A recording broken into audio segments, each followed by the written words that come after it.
लेकिन ये नहीं हो सकता कि इतने ज्यादा यहां अब लोग जमीन के बगैर आपके देहात में रह रहे हैं, वो गुर्बत के अंदर फंसे हुए हैं, थोड़े लोगों के पास बड़ी जमीन है, ये रीडिस्ट्रीब्यूशन करनी पड़ेगी इसकी आपको। और खास तौर पे ये जो थाने के जरिए कंट्रोल करते हैं अवाम को, बड़े बड़े ताकतवर लोग जो थाने का इस्तेमाल करते हैं, मैंने मियां वाली में देखा है, आपका अगर थानेदार आ गया तो लोग बेचारे आपके सामने भेड़ बकरी हैं।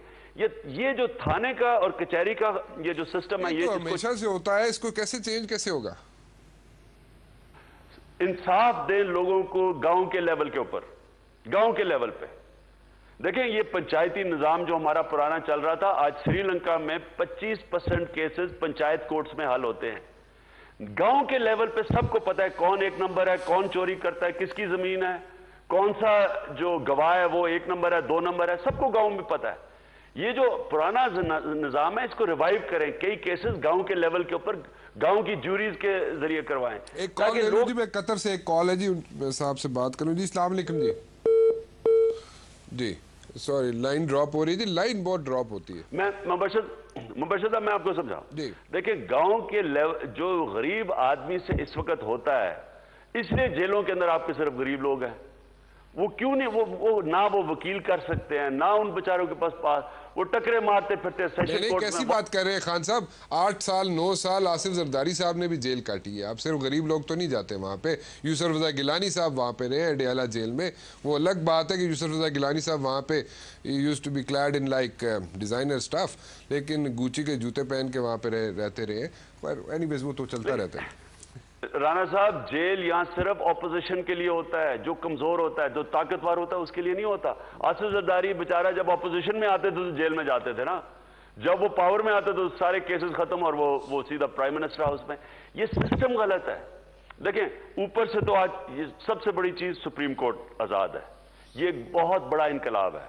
अब इसको नीचे तक जाना है, गांव के लेवल के ऊपर, सेशन कोर्ट्स पे नहीं रुकना, गांव के लेवल पे लोगों को हमें इंसाफ देना पड़ेगा। मैं एक कॉल ले लूं खान साहब जी। सज्जाद साहब हैं जी कराची से जी। अस्सलाम वालेकुम जी। अस्सलाम वालेकुम जी। सज्जाद साहब आवाज आ रही है आपको? मेरे ख्याल में उनको आवाज नहीं आ रही। जी जी खान साहब जी जी। तो राणा साहब, सबसे पहले गांव के लेवल पे लोगों को इंसाफ मिले, उनका जो प्राइमरी स्कूल हो वो गांव। आपके ख्याल में खान साहब, मैं एक चीज पूछना चाहूंगा, आपके ख्याल में सुप्रीम कोर्ट ठीक है आज़ाद होगी जी, बड़ी मूवमेंट चली, लॉयर्स ने बड़ी मूवमेंट चलाई, पॉलिटिशियंस ने भी उसमें चिप इन हो गए, उसमें बाद में मीडिया भी आ गया, सब लोगों ने बड़ी कोशिशें की, जुडिशरी आज़ाद होगी। डू यू रियली थिंक, मुझे दिल से बताइएगा, जुडिशरी वाकई आज़ाद होगी जी? मैं समझता हूँ राणा साहब, ये पाकिस्तान की 62 साल तारीख के अंदर ये सबसे बड़ा इनकलाब आया है इस वक्त सुप्रीम कोर्ट का। इसको अंडर एस्टिमेट ना करें। ये जो इस वक्त इनकलाब है, इस सुप्रीम कोर्ट के पीछे अवाम खड़ी है और ये सुप्रीम कोर्ट अवाम के लिए फैसले करेगा, ये किसी ताकतवर के लिए फैसले नहीं करेगा। ये पहली दफा है और ये तीसरी दुनिया के अंदर किसी मुल्क में ये हालात नहीं है। आज तीसरी दुनिया है ही इसलिए कि उनका जो उनके सारे सुप्रीम कोर्ट गुलाम है उनकी एग्जीक्यूटिव के। आप मुसलमान दुनिया देख लें, 55 मुल्क हैं, कितनों के सुप्रीम कोर्ट आजाद हैं आज। ये पाकिस्तान में इनकलाब है और ये अवाम को बहुत, हम जितना भी इस मुल्क की अवाम को और इस मुल्क के मीडिया को, इन दोनों ने मिलकर जंग लड़ी है इसके ऊपर। अब इसके बाद क्या होना है? एक हमारा सुप्रीम कोर्ट आजाद हो गया, मीडिया आजाद हो गया, अब हमने इलेक्शन कमीशन को आजाद करवाना है।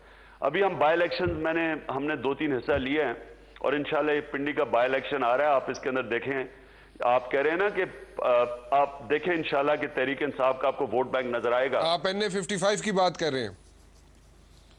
ये NA-55 के अंदर जो इलेक्शन है इंशाल्लाह आप देखेंगे, रशीद को हरा देंगे पेन है नहीं, लेकिन मैं समझता हूं कि हमारा बड़ा अच्छा, हम परफॉर्म अच्छा करेंगे। लेकिन इलेक्शन कमीशन आजाद नहीं है इस मुल्क में।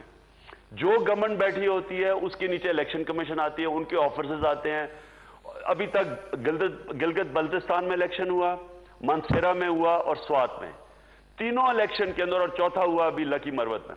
हर बाय इलेक्शन में सारी पार्टीज जो थी, गवर्नमेंट की भी पार्टीज जो हारी हैं, सब ने कहा धांधली हुई है।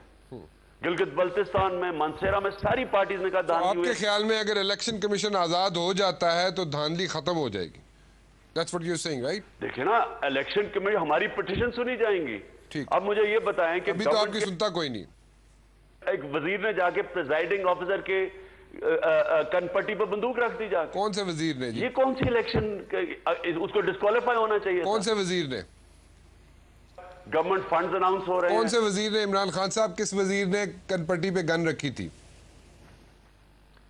ये एक प्रिजाइडिंग, बल्कि उसने मेरे से बात की टेलीफोन में, स्वाद का सनाउल्लाह या उनका नाम था, प्रिजाइडिंग ऑफिसर स्वाद के अंदर। उन्होंने मुझे कॉल करके शाम को बताया, क्योंकि हमारा जो कैंडिडेट था वो भी लड़ रहा था। वजीर कौन सा था सर? क्या फिर हमने उनसे बात किया। हमारा कैंडिडेट था शेर खान, थर्ड आया 55 वोट्स में, सेकंड और थर्ड की फर्क था। तो उसने बताया कि वहां एक पोलिंग बूथ में कनपट्टी पर बंदूक रखी। फिर मैंने प्रिजाइडिंग ऑफिसर से बात की। नहीं, वजीर कौन था इमरान खान साहब जिसने कनपट्टी पे गन रखी थी? कौन से वजीर थे? एएनपी का वजीर था, और ये प्रेस में भी आया। क्या नाम क्या था जी उनका? मुझे ये नहीं अब मुझे पता है उसका क्या नाम था। मुझे इतना पता है कि जब वो इलेक्शन हो रहा था, प्रिजाइडिंग ऑफिसर ने मुझे खुद बताया। ठीक है जी। इमरान खान साहब, बहुत बहुत शुक्रिया, आप तशरीफ़ लाए जी। आपने गुफ्तगू की, आपने सवालों के जवाब भी देने की कोशिश की। और इस वक्त लोग जो वो सख्त नाराज़ हैं, चाहे वो मुस्लिम लीग नून हो और चाहे वो पीपल्स पार्टी हो, उन दोनों पार्टी से सख्त नाराज़ है, क्योंकि दोनों पार्टीज़, अगर नून को देखा जाए तो नून जो थी वो ऐसा अपोजिशन का रोल अपना अदा नहीं कर पाई। उसके रीज़न ये हैं कि नवाज शरीफ साहब के अपने मंतक है जी, उनके अपने रीज़न है। उन्होंने कहा जी 1.5 साल तक मैं इसलिए नहीं बोला कि डेमोक्रेसी कहीं डीरेल ना हो जाए, और उन्होंने अब बोलना शुरू किया। अब उन्होंने सदर मुमलिकत आसिफ अली जरदारी साहब को उन्होंने टारगेट करना शुरू कर दिया। उन्होंने कहा जी कि वो सबसे बड़ा हर्डल है डेमोक्रेसी में, और अगर वो नहीं, जब तक वो रहेंगे उस वक्त तक प्रॉब्लम रहेंगी। And at the other end जी, आप देख लीजिए, पीपल्स पार्टी कुछ ऑर्डर्स पास करती है, कुछ अहकाम लेती है, कोई ऑर्डर्स देती है, कुछ स्टेप्स लेती है, then they have to step back again. Reasons आपके सामने है, प्रॉबली कुछ समझ नहीं आ रही इन लोगों को। और अब जो लोग देखना शुरू कर दिया उन्होंने थर्ड लीडरशिप की तरफ। अब थर्ड लीडरशिप क्या इमरान खान साहब की सूरत में नज़र आएगी उन्हें या नहीं नज़र आएगी, या अब फिर लोग याद करेंगे मुशर्रफ को। राना मुबशिर को इजाज़त दीजिए जी। कल 8 बजे फिर हाज़िर हूँगा। टिल देन अल्लाह हाफ़िज़।